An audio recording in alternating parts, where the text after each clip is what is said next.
अगले 2 से 3 दिन आईटी में मौके ढूंढे, क्योंकि इस समय भले ही कल काफ़ी चला आईटी, लेकिन कल ध्यान रखिए कितने लोगों ने पार्टिसिपेट करा होगा। कल तो हुआ ही गैप अप, 2% तो गैप अप ही हुआ, उसके बाद इंटरडे में और 0.76% के करीब चल गया। हमने लगातार एक महीने से ऑटोज में एक व्यू लिया था कि बस ऑटोज ऑटोज ऑटोज।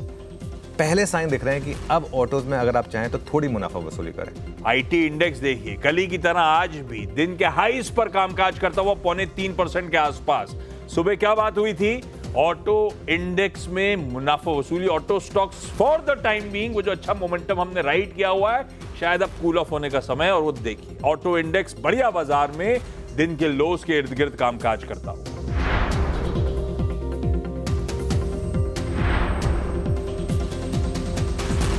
ग्रीन में ले रहा हूँ ओरेकल फाइनेंशियल को। कल अमेरिकी पेरेंट कंपनी में करीब 30% का उछाल आया है और उन्होंने एक आउटलुक काफ़ी अच्छा दिया क्लाउड बिजनेस को लेकर, खासतौर से बिग स्टॉक्स देखिए, जो बिग स्टॉक्स मेंशन थे, ओरेकल फाइनेंशियल उन्होंने सुझाया था और शानदार रैली के साथ कर रहा कारोबार। 8% की तेजी के साथ बिग स्टॉक्स में शामिल ओरेकल फाइनेंशियल।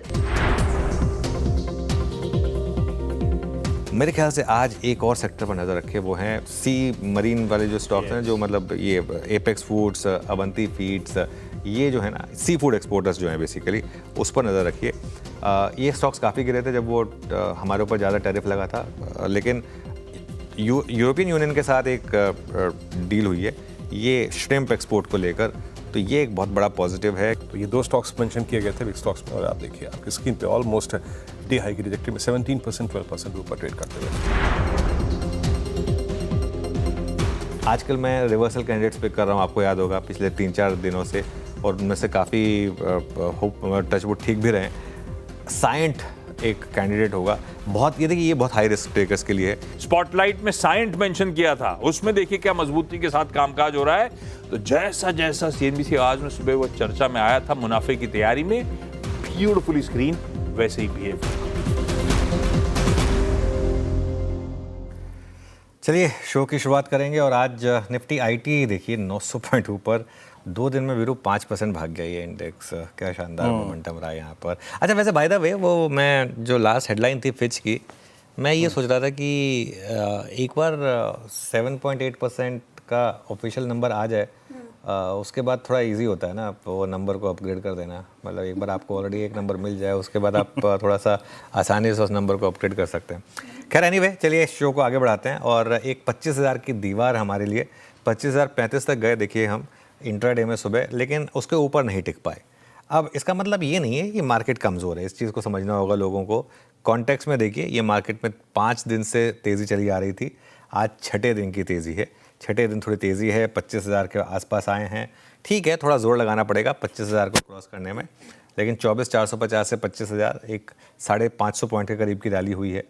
आईटी और ऑटो आज क्लियरली 2 डिफाइनिंग मार्कर्स हैं। आईटी में तूफानी तेज़ी सुबह में एक्सपेक्ट भी कर रहे थे, और ऑटोज़ में थोड़ी प्रॉफिट बुकिंग। ध्यान रखिएगा ये वीकनेस नहीं है, ये सिर्फ एक प्रॉफिट बुकिंग है। एक्सपेक्टेड था इतने बड़ी रैली के बाद, but let's wait and watch आखिरी के 1.5 घंटे में हमारे लिए क्या क्यूज़ रहते हैं। वीरूषा, गुड आफ्टरनून। Good afternoon. आखिरी का 1.5 घंटा कैसा रहता है वो देखने वाली बात होगी, लेकिन जैसे सुबह एनालिसिस की गई थी कि आईटी में शानदार तेज़ी होगी, वो होती हुई नजर आई।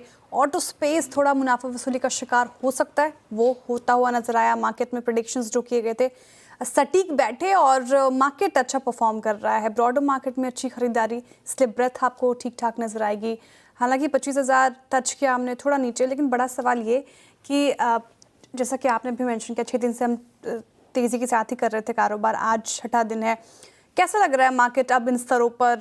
कितना इंपॉर्टेंट 25,000 के लेवल पर क्लोजिंग दिखाना मार्केट के लिए, और अब कौन से लेवल्स इंपॉर्टेंट लग रहे हैं? देखिए श्रेया, पहली बात तो ये कि 25,000 आज हमने हिट कर दिया। अब इसके ऊपर नहीं टिक पाए, ठीक है, कल गैप अप के साथ टिक जाएंगे, उसमें क्या है। इंपॉर्टेंट इशू ये है कि 25,000 पर एफआईएस क्या कर रहे हैं। 25,000 पर क्या उनकी वापस वो सेलिंग रिज्यूम हुई है या फिर उन्होंने थोड़ी सी बाइंग की है। सबसे पहला सवाल तो मैं आज ये देखूंगा। दूसरा, 25,000 पर उन्होंने फ्यूचर्स में क्या किया, कवरिंग की या फिर और शॉर्ट ऐड करे। देखिए सेंटिमेंट जरूर सुधरा है। वो ट्रंप और मोदी की जो बॉनहोमी लौटी है, एक जो दोस्त दोस्त ना रहा वाला गाना था, वो तेरा यार हूँ मैं कन्वर्ट हुआ है तो वो थोड़ा सा उससे क्लियरली एक बेटर लग रहा है। लेकिन अभी सिर्फ दोनों ने हाथ बढ़ाए हैं, अभी गले नहीं मिले। वो जब गले मिलेंगे मतलब डील होगी, तो ट्रेड डील होगी तो फिर एक इम्पॉर्टेंट होगा। वो ट्रेड डील हो जाए, जब वो गले मिल रहे दोनों तो अच्छी बात है, तब तक थोड़ी सी अनसर्टेनिटी रहेगी। लेकिन एक चीज़ है कि इसमें कोई शक नहीं है कि बाज़ार ने एक थोड़ा सा बेस बनाया है, एक थोड़ा सा बेस बनाया है बाज़ार ने, और 24,350 पे पहले बाउंस आया, इस बार 24,450 पे बाउंस आया। एक महीने का चार्ट रख दीजिए निफ्टी का, ब्यूटीफुल चार्ट है, क्योंकि एक टिपिकल डबल बॉटम फॉर्मेशन आपको इसमें दिखाई देगा। ये देखिए, ये आपकी स्क्रीन पर है। थोड़ा सा अगर 3 महीने कर देंगे तो और ज़्यादा क्लियरली विजिबल हो जाएगा, वैसे ये भी ठीक है। तो ये अगर सब कुछ ठीक रहा तो एक, हाँ ये देखिए बिल्कुल एक सेंस बन रही है कि हम धीरे धीरे ऑल टाइम हाई की तरफ शायद बढ़े। अब उसमें टाइम लगेगा ऑब्वियसली, और बीच में मूविंग पीसेस हैं। अच्छा, बीच बीच में थोड़ी बहुत, ऐसा नहीं है कि ये वन वे होगा, बीच बीच में फिर रिस्क आएगा, फिर ट्रम्प साहब का अगर मन बदला और उन्होंने कुछ लिख दिया। वैसे अब जो 2 बार वो सोशल पे लिख चुके हैं, इतनी जल्दी तो अब वो भी नहीं चेंज होंगे, क्योंकि उनकी भी खुद एक पर्सनल इक्वेशन स्टेक पर है ना, तो इस वजह से। तो अभी तो मुझे लग रहा है कि एफआई की बड़ी वाली शॉर्ट कवरिंग बाकी है उसके लिए, लेकिन आपको 25,150 से 25,200 ये जोन है, इसको क्रॉस करना ज़रूरी है। इसको अगर आपने क्रॉस किया तो फिर मुझे लग रहा है कि वो बड़ी वाली शॉर्ट कवरिंग आएगी। निफ्टी पर जहाँ तक रणनीति की बात है, देखिए 24,850 से 24,900 पर पहला सपोर्ट है, और अगर ये मिल जाए तो बेस्ट है वैसे। और सबसे बड़ा सपोर्ट आपका 24,750 से 24,800 पर है। अब ये तो आप मान के चलिए कि धीरे धीरे इसको शायद अब आप ना तोड़ें, ये आपके लिए अब एक हायर बेस का काम करेगा। 20 और 50 डे एक्सपोनेंशियल मूविंग एवरेज का जो जोन है। रेजिस्टेंस कहाँ है? पहली रेजिस्टेंस तो जो आज सुबह का हाई है 25,000 से 25,050 वही है। आज सुबह भी मैंने बात की थी, आज सुबह ये बड़ी रेजिस्टेंस थी कि यहाँ तक हम जाएंगे, लेकिन यहाँ पे टिकेंगे या नहीं, ये तो मतलब एक नो ब्रेनर था कि यहाँ तक हम जाएंगे आज। इसके बाद इसके ऊपर टिकेंगे या नहीं, ये बड़ा सवाल था। इसके ऊपर निकले तो 25,150 से 25,200 ये फिर बड़ी रेजिस्टेंस है। 24,800 से 24,900 के बीच का खरीदारी का जोन है, अगर वो मिले आपको तो। और एक स्ट्रिक्ट स्टॉप लॉस होगा आपका करीब 24,750 के करीब का। आज मुझे जो चीज़ अच्छी लगी वो है बैंक निफ्टी का इंटरडे चार्ट। कल बैंक निफ्टी बिल्कुल चलने को तैयार नहीं था। आज देखिए बैंक निफ्टी ने एटलीस्ट इंटरडे में एक ट्रेड दिया आपको, सुबह थोड़ा चला, और आज का लो देखिए 54,400, सिग्निफिकेंटली हायर लो बनाया आज बैंक निफ्टी ने। ये अच्छी चीज़ है। 54,800 पे थोड़ी अड़चन है, लेकिन एटलीस्ट बेस हायर हो रहा है, लोअर लेवल डिफेंड कर रहा है, आउट परफॉर्म कर रहा है, ये इंपॉर्टेंट है। 53,800 से लेकर 54,000 इसके बीच में बैंक निफ्टी के लिए अब एक सबसे क्रूशियल सपोर्ट है। बीरू के पास चलते हैं। Biru, good afternoon. Stock specific action कैसा रहा आज का? बिल्कुल अनुज, देखिए स्टॉक आईटी में तो बहुत ज़ोरदार तेज़ी है ही, बट अदर देन आईटी अगर आप 2-3 स्पेस को देखें जहाँ पे एक सेकुलर मूव नज़र आ रहा है, उसमें है पहला तो hospital stocks. Look at Apollo अनुज, करीब 7,915 पे ये एक टिपिकल फ्लैग के ब्रेकआउट की तैयारी करता हुआ 7,915 स्ट्रॉन्ग लॉन्ग एडिशंस 10 डेमा से आज अपनी करियर मतलब जर्नी की शुरुआत की थी आज के सेशन की। ये थोड़ा सा स्लाइट टर्बुलेंस वाला जोन है, but look at buying 1% interest buildup हुआ। तो पहला स्टॉक जिस पर कन्विक्शन बन रहा है वो है अपोलो। और इनफैक्ट फोर्टिस हेल्थ केयर, सुबह मैंने मैक्स की चर्चा की थी, उसने बड़ा अच्छा रिवर्सल ट्रेड दिया।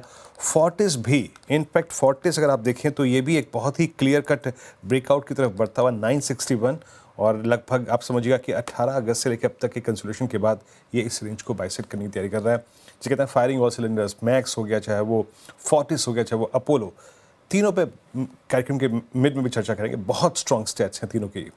उसके बाद लेके आइए स्क्रीन पे प्लीज़ एक बार ट्यूब इन्वेस्टमेंट्स, इसका जिक्र मैंने कल भी किया था, अभी भी कर रहा हूँ, मॉर्निंग में भी किया था। क्लियर कट ब्रेकआउट कल की थीम थी 200 डेमा के ऊपर आना, 2% OI बिल्डअप हुआ, और अब ये 19 मई के स्विंग हाई को काट रहा है।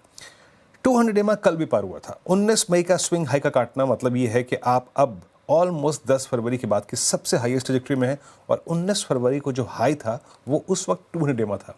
यानी क्लियरली एक बड़े ब्रेकआउट की तैयारी करता हुआ हॉस्पिटल स्टॉक्स, उसके बाद ट्यूब इन्वेस्टमेंट्स, और एक स्टॉक और रखूंगा जिसका जिक्र मैं कल कर भी रहा था, that's Indian bank. Banking space में बहुत ही अच्छा क्लियर चार्ट 689 और strongest in entire banking space. आप कह सकते हैं इस चार्ट को देख के कन्विक्शन के साथ 1% हुआ बिल्डअप हुआ, लेकिन बहुत ही शानदार सेटअप। अनुज, निफ्टी आईटी 2.5% अभी चला, कल बहुत स्ट्रॉन्ग मूव, बट फोर्स जहां है वो आईटी ही है, इसमें कोई राय नहीं है। सो बताओ ट्रेडर क्या फोकस करें, एक ताज़ा तरीन ब्रेकआउट जो कि पॉसिबली बैंक्स हो सकते हैं उन पे, या फिर अभी भी IT he centre of attraction रहेगा? देखिए Veeru, by the way OFSS में अपर सर्किट लग गया आज। अब 10% का फ्रीज क्रॉस करके अब उसके ऊपर ट्रेड कर रहा है ओएफएसएस, जो आज सुबह बिग स्टॉक था। लेकिन देखिए आईटी में ना एक चीज़ समझिए, स्टार्टिंग पॉइंट मैटर्स। आज कल और आज में जो इतनी बड़ी रैली आई है ना, उसका कारण एक तो ये भी था कि पिछले एक महीने में इस तरीके से आईटी पिटा था। मैं आपको एक एग्जांपल देता हूँ, आप एक बार इन्फोसिस का शेयर देखिए, इस लेवल पर आ गया था इन्फोसिस का शेयर, मतलब अपनी मीडियन वैल्यूएशन के लोवेस्ट एंड के भी नीचे आ गया था। अगर एक महीने का इन्फोसिस का अगर चार्ट दिखा सकें तो ये देखिए, 3 महीने का चार्ट देखिए आप, किस तरीके से इन्फोसिस पिटना शुरू हुआ था। अब 2 दिन में उसके बाद थोड़ी सी रैली आ गई यहाँ पर। सेम अक्रॉस द बोर्ड आप सारे आईटी स्टॉक्स में देख रहे थे। टीसीएस में तो क्या भयंकर पिटाई हुई थी, लगातार 52 वीक लो हिट कर रहा था टीसीएस। तो आई थिंक ये जो न्यूज़ जिस पॉइंट पर आई ना, वो मैटर करती है। इस समय एक डर था लोगों को, भले वो डर अनफाउंडेड था, 1-2 इंटरव्यूज से लोगों ने व्यू बना लिया था कि आईटी पे भी आगे टैरिफ आएगा, लेकिन जिस तरीके की पोजीशनिंग थी उसमें जिस तरीके के स्टेटमेंट्स आए, तो एक ईजी नो ब्रेनर ट्रेड थी, इसके लिए स्टॉक्स चल गए आज। और ये ना, मैं एक चीज़ लोगों को हमेशा बोलता हूँ कि आप ना बेट वहाँ लीजिए जहाँ पर टेलविंड हो, ताकि अगर आप गलत भी गए, फॉर एग्जांपल आज सुबह अगर आप गलत भी पड़ते तो भी मोर और लेस 1-2 घंटे बाद मोमेंटम मिलता, वो स्टॉक वो चलने शुरू हो जाते, जैसे साइंट हुआ, टाटा एलेक्सी की हमने सुबह बात की थी। तो आई थिंक आईटी में इस समय जो मोमेंटम है ये प्योरली इस वजह से है कि बहुत ज़्यादा पिटाई हो गई थी। अभी आईटी के लिए कोई खबर नहीं आई है एज सच, कुछ अभी तक बदला नहीं है, लेकिन क्योंकि जो रिस्क फैक्टर थे वो कहीं बहुत ज़्यादा मार्केट ने पचा लिए थे, उसका एक थोड़ा सा रिवर्सल है। शेयर के पास चलते हैं और कार्यक्रम को आगे बढ़ाते हैं। शेयर जी, आईटी की चर्चा हुई, एक और स्पेस ऑटो की बात कर लेते हैं। आपने शुरुआत में कहा था शो के सुबह कि ऑटोस में शायद आज थोड़ी मुनाफा वसूली आ सकती है, और एक और चीज़ कही आपने कि ऑटो ये वीकनेस नहीं है, ये नॉर्मल काफ़ी चल गए थे, तो एक नॉर्मल मुनाफा वसूली है। तो अब बड़ा सवाल ये कि आप कैसे अप्रोच करें निफ्टी ऑटो को? देखिए, एक महीने में 13% चले, मेरे ख्याल से एक इतने बड़े मूव के बाद आप 2-3 दिन का समय दें, थोड़ा कंसोलिडेशन। कल एक थीमेटिक फंड भी लॉन्च हुआ है कंजम्पशन पे। जब भी थीमेटिक फंड लॉन्च होता है ना, वो थोड़ा सा आपको एक बार के लिए प्रॉफिट बुकिंग का मौका देता है। थोड़ा सा वेट करें, मेरे ख्याल से इंडेक्स में और 2-3 दिन का consolidation 10 day exponential moving average के आसपास आ जाएगा। आज जैसे 5 डे एक्सपोनेंशियल मूविंग एवरेज के आसपास आया, थोड़ा और करेक्ट हो जाए, 2-3 दिन और थोड़ा टाइम स्पेंड कर ले। लीडर है ये मार्केट का। अभी भी मेरा व्यू ये है कि आईटी से ज़्यादा ऑटोज चलेंगे अगर आपका 1 साल का या 2 साल का व्यू, अगर आप उस तरीके का व्यू रख रहे हैं तो। लेकिन क्योंकि इतना आप एक महीने में उछल चुके हैं, थोड़े से किसी भी इंडेक्स को उसके बाद आगे चलने के लिए थोड़े कंसोलिडेशन की ज़रूरत होती है। श्रेया, जब हर कोई एक सेक्टर के पीछे पड़ जाता है ना, तो वो एक स्टेज पर आकर फिर वो थोड़ा सा हर कोई ले रहा है, उसके बाद आगे चलने के लिए कोई और तो लेगा ना इसको। तो कहीं और क्या होता है, जो ट्रेडिंग कैपिटल होती है लोगों की वो लिमिटेड होती है। अब 2 दिन से मोमेंटम आईटी में, या 2 दिन से मोमेंटम अगर बाकी आज जैसे ये श्रिम्प वाले स्टॉक्स हैं, या फिर जो टैरिफ से जुड़े हुए स्टॉक्स हैं, टेक्सटाइल स्टॉक्स हैं, अभी 2-3 दिन से मोमेंटम यहाँ पर है।